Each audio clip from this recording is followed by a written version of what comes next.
그다음에 아까 제가 말씀드렸던 부분이요. 지원 분야의 폭을 좀 넓혀서 검색하시라는 거. 그다음에 연령대에 대한 제한을 너무 주시기보다는 아까 말씀드렸던 것처럼 당장의 채용 기회도 기회지만 앞으로 내가 관심을 가질 만한 채용 어떤 기업으로서 주시고 그 기업을 잘 상반기, 하반기에 이렇게 채용 계획이 있는지 없는지 확인해 나가시는 분들도 있으시더라고요. 그렇죠?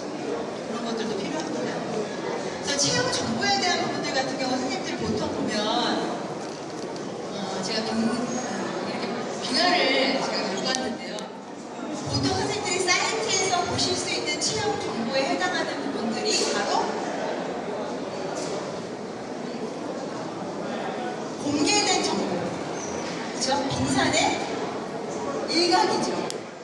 보여져 있는 공개된 정보, 가장 그 공개된 정보 보통 우리가 선생님들이 보시다가 잡 사이트, 오픈되어 있는 정보들, 이런 것들이 이제 공개된 정보들이라고 볼 수가 있고요. 그렇다고 하면 그 외의 정보들은 다 어디에 있느냐라고 하실 수 있을 것 같아요.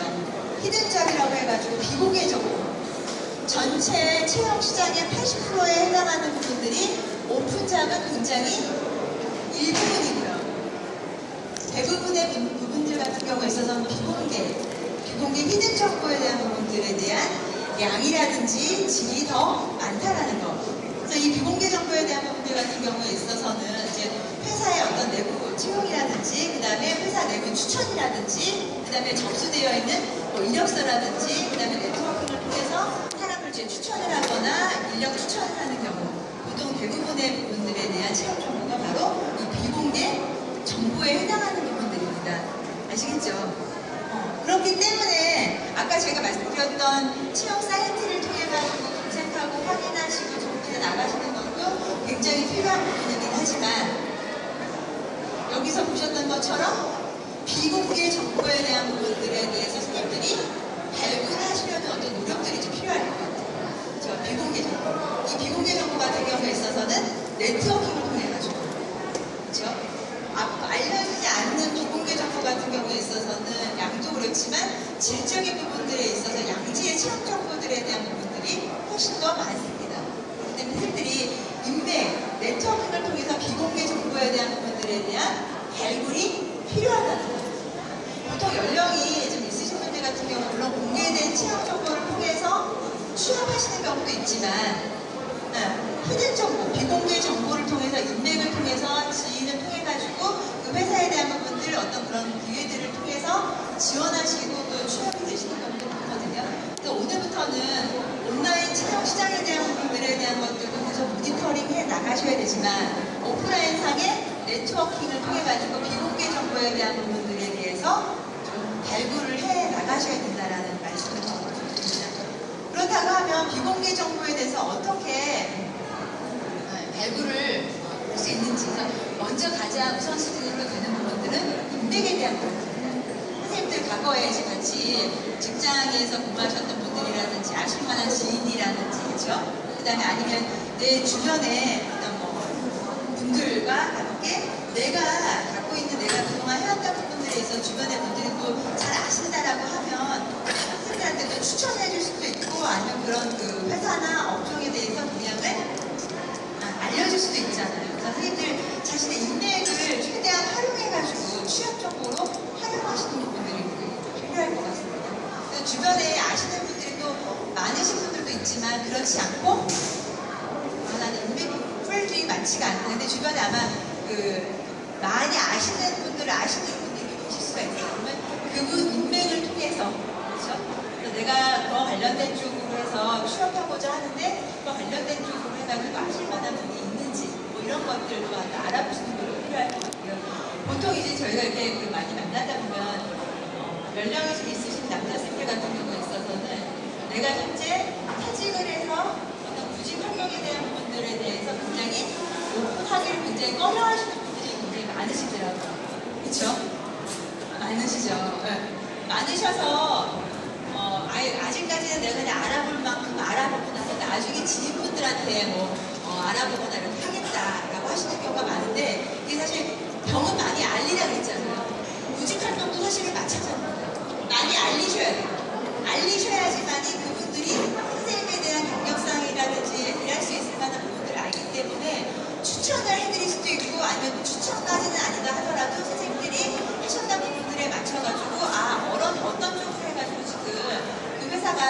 많이 채용을 한다라든지 아니면 이런 쪽으로 해가지고 많이 기회가 있다라든지 어떤 이런 정보에 대한 소스를 알려줄 수가 있거든요. 그렇기 때문에 선생님들이 내가 구직 활동을 열심히 하고 지금 알아보고 있다라는 것들을 좀 많이 공표하시고 공론하셔야지 그렇지가 않으면 어때요? 정보에 대한 폭이 좁아질 수밖에 없다라는 거. 그런 경우가 있죠. 왜 나는 지금 뭐 100만 원, 150만 원짜리 일자리라도 충분히 갈 생각을 하고 있는데 그 주변의 지인분들이 굳이 뭐 선생님한테 부탁을 안 했기 때문에 알려주겠다 하더라도 이게 뭐 채용의 어떤 뭐 그 임금이라든지 이런 부분들이 썩 좋지가 않기 때문에 또 직접 본인한테 얘기하기가 또 어려워할 수가 있거든요. 그렇기 때문에 선생님들이 그냥 주변 분들을 통해가지고 내가 열심히 이런 쪽으로 해가지고 활동하고자 한다라는 부분들을 많이 공식화시키는 것도 정보에 대한 부분들에 대한 접근성을 높일 수 있는 방법이라고 생각이 듭니다. 그렇게 하다가 보면 아무래도 그런 뭐 채용 정보에 대한 기회라든지, 그 다음에 어떤 기업 정보에 대한 부분이라든지, 그 다음에 그 기업 정보를 통해 가지고 어떤 사람을 채용하려고 하는지 이런 것들에 대한 정보들을 줄 수가 있고요. 그 다음에 그런 것들을 통해서 잠재기업, 내가 당장은 아니지만 내가 지원할 수 있을 만한 회사들에 대한 정보도 해가지고 내가 조금 갖고 있을 수도 있습니다. 그 다음에 타겟 마케팅. 선생님들이 가고자 하는 분야에 맞춰서 회사들에 대한 기업 리스트를 갖고 계세요. 내가 과거에 식품회사에서 근무했다. 식품회사 쪽으로 내가 구직 활동하고자 한다라고 했을 때 가장 우선순위로 돼야 되는 부분들이 관련된 부분들에 대한 채용 정보를 온라인으로 찾아보는 것도 굉장히 중요하지만 내가 가고자 하는 부분들에 대한 업종에 대한 분포도 회사들에 대한 리스트를 갖고 있으시죠. 건설회사면 건설회사, 아니면 뭐 전자회사면 전자회사, 내가 가고자 하는 업종에 대한 회사 리스트를 가지고 그 회사 하나하나씩 아니면 아시는 지인분들을 통해서 그 회사에서 채용 기회가 있는지 아닌지에 대한 것들을 파악해 나가실 수가 있거든요. 그래서 가능하면 선생님들이 온라인 사이트 들어가셔서 확인하시는 것도 중요하지만 내가 가고자 하는 바운더리에 있는 회사가 어떤 건지에 대한 것들에 대해서 살펴보시면서 리스트업을 나가시는 작업이 필요하실 수 있습니다. 그래서 이제 그 비공개 정보에 대한 부분들에 대해서 이제 전화로 확인하는 부분들, 그다음에 이메일을 통해서 확인하는 부분들, 이제 물론 전화를 이제 뭐 잘 안 받거나 통화가 안 되는 경우도 있는 경우가 있죠. 그랬을 경우에 있어서 이제 이메일을 통해 가지고 그래서 우선은 이제 인사를 하시고 회사에 대해서 관심을 좀 두고 말씀하십니다. 특히 이러이러한 부분들에 있어서 굉장히 나올 것 같다고 생각을 합니다. 그 다음에 자신에 대한 소개. 그냥 회사에 대해서 그 회사 담당자를 통해가지고 이력서를 보내실 때 그냥 그 선생님들 이력서를 첨부해서 보내시기보다는 어느 정도 커버레터를 좀 만드시는 거예요. 시나리오를. 그렇죠? 그래서 이력서를 첨부한 이력서를 열기 전에 선생님들이 적어도 어떤 일을 어떤 회사에서 어떤 업무들을 해왔는지, 그렇죠? 어떤 업무들을 해왔고 어떤 부분들에 대해서 내가 경험을 갖고 있고 성과를 보유하고 있는지, 그리고 또 그런 부분들을 통해 가지고 내가 이 회사에 어떤 부분들에 대한 관심을 갖고 흥미를 갖고 이런 쪽으로 해서 내가 역할을 할 수 있겠다라는 확신을 두고 지원을 했는지 이런 것들에 대한 내용들을 좀 어느 정도 정리를 해서 회사에 이렇게 메일을 보내시는 것도 좋으실 듯 싶습니다. 그러니까 그냥 보내시지 말고요. 가장 중요한 포인트는 회사에 대한 관심, 그 다음에 내가 그런 부분들에 대해서 그동안 어떤 쪽으로 일을 해왔는지, 어떤 쪽에 성과와 어떤 역량들을 보유하고 있는지, 그 다음에 그렇기 때문에 내가 그런 것들을 토대로 해가지고 회사에 와서 어떤 부분들에 대해서 역할이라든지 뭐 이런 흥미를 갖고 있는지에 대한 것들을 이렇게 전개해서 이력서를 보내시기 전에 커버로 이메일 보내실 때 활용하시는 게 훨씬 더 낫겠죠. 참고하시라는 의미에서 제가 좀 담아봤고요.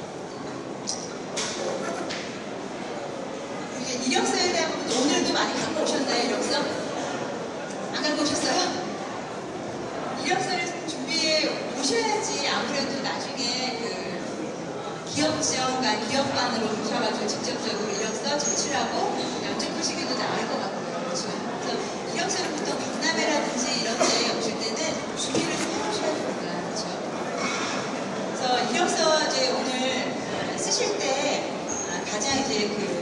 중요시 되는 키포인트에 대한 부분들을 제가 몇 가지 좀 제시를 해봤습니다. 그래서 지원하는 분야에 있어서의 어떤 업종에 대한 정보도 이해가 되어 있어야 되거든요. 그 다음에 직무에 관한 어떤 업무 능력, 역량에 대한 부분들을 알고 이력서를 정리하셔야 되겠죠. 그리고 이력서를 쓰실 때는 내 입장에서 쓰는 게 아니고 어때요? 인사 담당자 입장에서.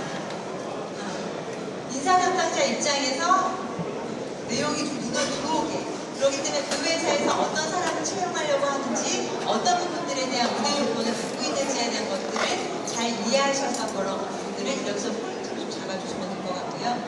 그 다음에 아까도 말씀드렸던 것처럼 일반적인 업무 내용과 함께 업무 내용은 이제 또 중요하지만 성과적인 부분들, 업무에 대한 어떤 실적에 대한 부분, 보유하고 있는 역량에 대한 부분들이 제대로 필요하게 좀 되셔야 됩니다. 그리고 이력서 같은 경우에도 하나 내용을 너무 페이지를 많이 쓰시는 것도 사실은 시간이 많이 걸리겠죠. 검토하는 사람 입장에 있어서 그렇기 때문에 제한되어 있는 페이지를 통해 가지고 효과적으로 정리하는 것들이 필요하다라는 거.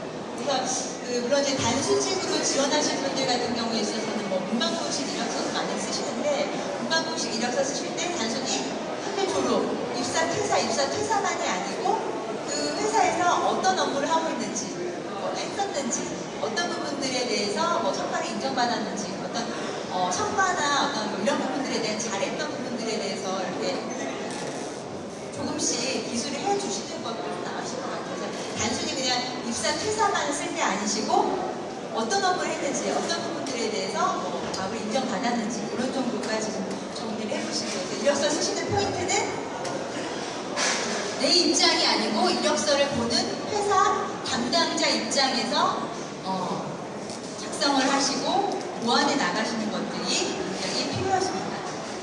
그래서 제가 여기 담아봤습니다. 그 이력서 보통 쓰시면 이제 물론 이제 문방구식 이력서도 있지만 제가 이제 제시해드린 이력서는 업무에 대한 이제 아까 말씀드렸던 뭐 그런 경력사항이라든지 어떤 성취였죠. 그래서 문방구식 이력서 같은 경우에 있어서는 약간 어떻게 보면 이제 선입견을 갖고 볼 수가 있거든요. 연령대, 학력상, 경력상에 대한 어떤 단순 정보 위주로 해서 나열이 됐기 때문에 자칫하면 이제 선입견을 갖고 볼 수 있다라는 거. 그래서 여기 같은 경우에 있어서는 상당 부분 같은 경우에 있어서는 이제 연락처에 해당하는 부분들, 사진, 그 다음에 이제 응모 분야, 그 다음에 가장 두 번째 경력 요약에 대한 부분들. 어떤 회사에서 몇 년 동안 어떤 업무를 했고 어떤 부분들에 대한 어떤 성과와 역량을 보유하고 있는지 그래서 이 내용만 읽어도 전체적으로 이분이 어떤 업무에 대한 부분들을 해오셨는지에 대해서 이해할 수 있게 그렇게 쓰시면 되고요. 그 다음에 이제 경력 사항에 대한 부분들 같은 경우에 있어서는 업무하셨던 내용에 대한 부분들 그래서 업무하셨던 내용에 대한 부분들에 있어서 그냥 뭐 총괄 관리 이렇게 해서 폭넓게 묶어서 쓰시기보다는 중분류되는 선에서 좀 구분을 하시면 되거든요. 총무랑 업무를 하셨는지, 총무 업무는 어떤 업무까지 하셨는지, 인사 업무는 어디서부터 어디까지 했는지에 대한 정도로 해서 업무 부분을 좀 지어서 정리해 주실 필요가 있고요. 그 다음에 아까 제가 말씀드렸던 성취였죠. 그 업무를 하셨던 분들은 굉장히 많잖아요. 그래서 그 업무를 수행하는 부분들에 있어서 어떤 것들을 잘해왔는지, 실적엔 어떤 게 있는지, 그래서 성과적인 부분들에 대한 것들을 여기다 제시를 하시는 겁니다. 그러니까 단순히 이력서 쓰실 때 어떤 업무들을 해왔는지까지만 쓰시는 게 아니고 그 업무들을 통해 가지고 내가 어떤 성과를 보유하고 있는지, 어떤 부분들에 대한 실적 달성을 했는지, 앞으로 어떤 역량들을 보유하고 있는지에 대한 것들이 포함이 되셔야 됩니다. 그리고 맨 밑단에 이제 개인 신상에 대한 부분들, 연령이라든지 결혼 유무 뭐 이런 것들에 대해서 작성을 해 나가시면 되고요. 그 다음에 여기는 이제 임원으로 해가지고 경력 요약이 좀 더 크게 보이시죠? 그래서 여기 세부 경력사항 들어가기 앞전에 경력 요약을 통해 가지고 전체적으로 몇 년 동안 어떤 업무에 대한 부분들, 그 서머리만 읽어도 이분이 전체적으로 어떤 일들을 해왔는지 아실 수 있게끔 그렇게 정리를 하시고요. 그 다음에 경력 사항에 대한 부분들 같은 경우 아까 말씀드렸던 그 업무 내용, 그 다음에 주요했던 성과적인 부분들, 그 다음에 여기서 이제 학력사항이라든지 특기사항이라든지 아니면 관련된 분야에 있어서 뭐 자격증이라든지 교육받았던 부분들에 있어서도 여기 하단 부분에 작성을 하시면 됩니다. 그래서 보통은 이력서 같은 경우에는 한 2장 정도, 한 2장 정도, 뭐 3장이 물론 많이 써주셔야 된다라고 하면 뭐 경력 요약, 기술서로 따로 빼셔도 되는데 막 3장, 4장 쓰시는 거는 사실 그렇게 효과적이지 않고요. 제한되어 있는 페이지에 효과적으로 내용을 준비해서 작성하시는 것들이 좀 필요하십니다. 그대로 쓰시고요. 근데 여기서 쓰실 때 성향 및 어떤 이런 부분들에 대한 강점을 쓰실 때 업무와의 상관관계가 높을 만한 성향에 따른 강점을 쓰시는 것들이 아무래도 좋겠죠. 만약에 내가 영업 쪽으로 지원한다라고 하면 성향적인 부분들에 있어서도 사람 만나는 걸 좋아하고 그러다 보니까 이와 관련된 쪽으로 오랫동안 일할 수가 있었고 내가 사람 만나는 부분들에 대한 상관이라든지 친화력이 높다 보니까 어떤 이런 부분들에 대해서 계약을 했고 매출을 달성하는 부분들에 대해서 굉장히 강점도 보유하고 있다. 그러니까 업무와에 있어서의 상관관계가 높을 만한 부분들에 대한 성향적인 부분들에 대한 것들을 제시해 주시는 것들이 좀 필요하실 것 같아요. 그렇죠? 아니면 예를 들면 꼼꼼하게 이제 관리를 하셔야 되는 그런 직군으로 구직 활동을 하신다라고 했을 때는 어때요?